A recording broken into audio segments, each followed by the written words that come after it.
Today's ballroom dance story. I am a huge proponent of amateur social dance and dance sport, as you know. I also know that not everyone can find an amateur partner. Sometimes that's like a needle in the haystack, in which case people do resort to pro-am, which is also an option. It's just a heck of a lot more expensive.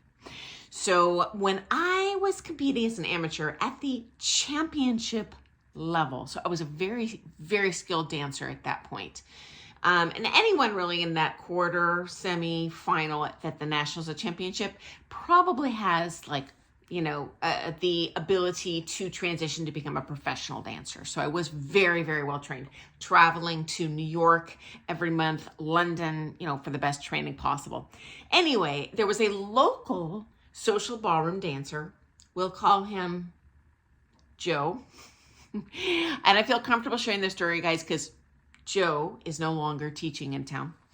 Anyway, he had just turned pro, and he approached me at a number of social dances because even as a competitor, I love social dancing. So anyway, he comes up to me and is like, "Hey, Sonny, I'm doing pro-am now, and I think I could do a lot for your dancing, and we would be great, blah, blah, blah, blah, blah, barf." Okay, guys, this man could not dance his way out of a paper bag. He had only taken lessons from a local pro. He competed in bronze pro-am. I'd be shocked if he even did well. He sucked.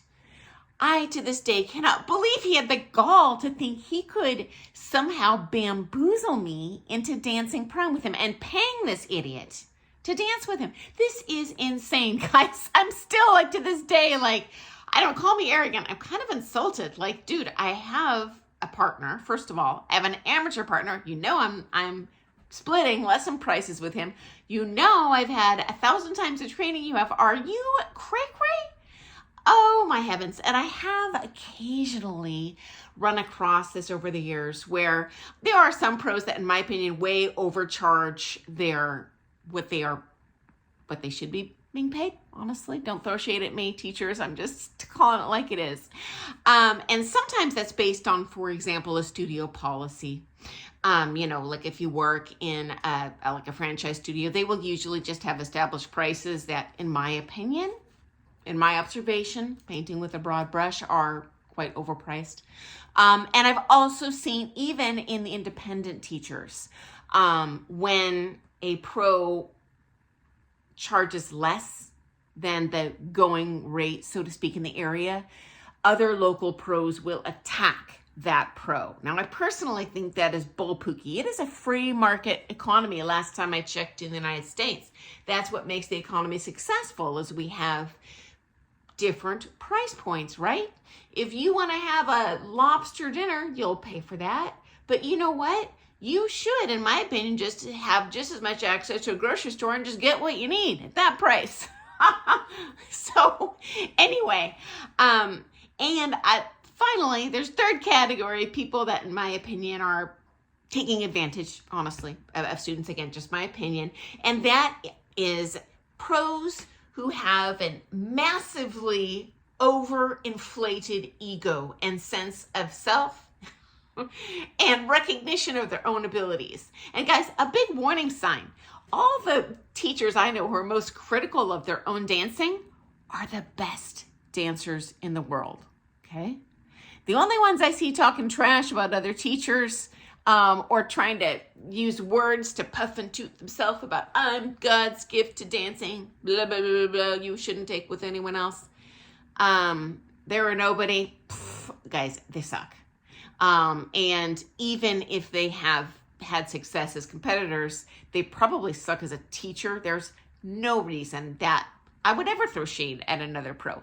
I do share some stories I've seen here regarding pros and how they interact with each other or their students, but I'm certainly not going to list names. And unless it were one of my students that came to me like, "Hey, this pro's coming to town, what do you think?"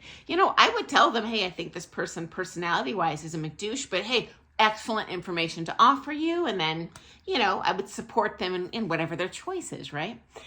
Anyway, this nugget falls into category C, which is massively overinflated sense of self.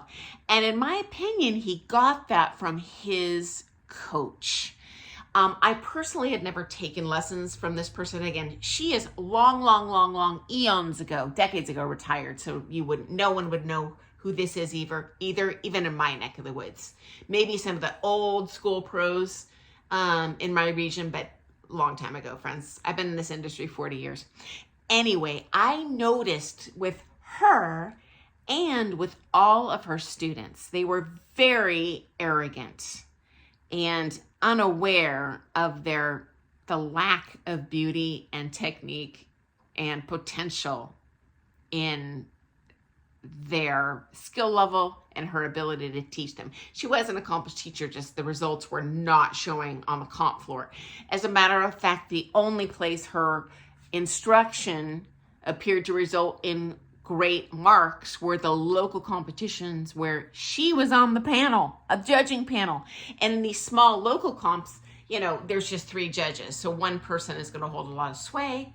And since she was kind of the longest term pro in that town at the time, in my opinion, she exerted a lot of political pressure on the other pros. Like, well, they know I'm going to mark these students, and they're going to look stupid if I, who've been teaching forever, mark differently than them. So they're going to mark my students just to, not look stupid or whatever. It's just politics, ugly, all sorts of don't like. But I've gone into politics that can come into your marks competitively in other videos.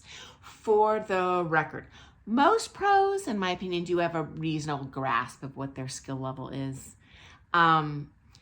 There is a tendency in the students to buy into the dream, so to speak. So if a pro approaches you, friends, and is like, you need to take with me because I'm going to do blah, blah, blah, blah, blah, blah, blah, blah, blah for you. You're going to be a national champion.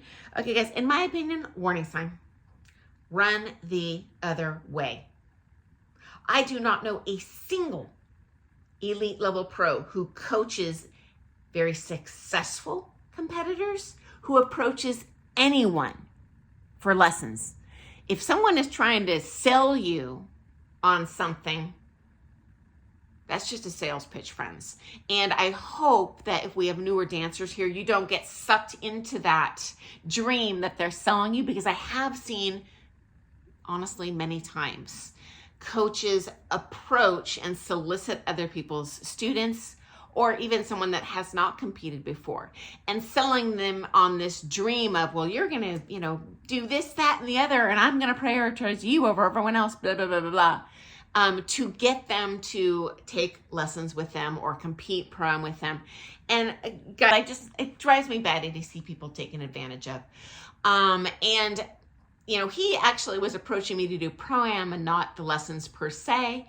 And in my opinion, that is because pro-am is so darn lucrative for that teacher. He's just trying to pad his pocket, and it doesn't matter if it's my expense at every way, shape, and form, including hurting my dancing. So anyway, friends, I did not fall for that little bear trap, and I hope you don't either. So anyway, thought you might get a kick out of that story. And hey, if you've had a coach actively solicit you for trying to get you to take dance lessons with them, I would love to hear your story. Or, you know what? I'm only sharing my experience. Maybe that happened and you had an amazing experience as a result and love this teacher and they're God's gift to dancing and they're teaching all the best students in the area. Who knows? So I look forward to seeing you tomorrow morning for some more things ballroom dance. Happy dancing, guys. Toodles.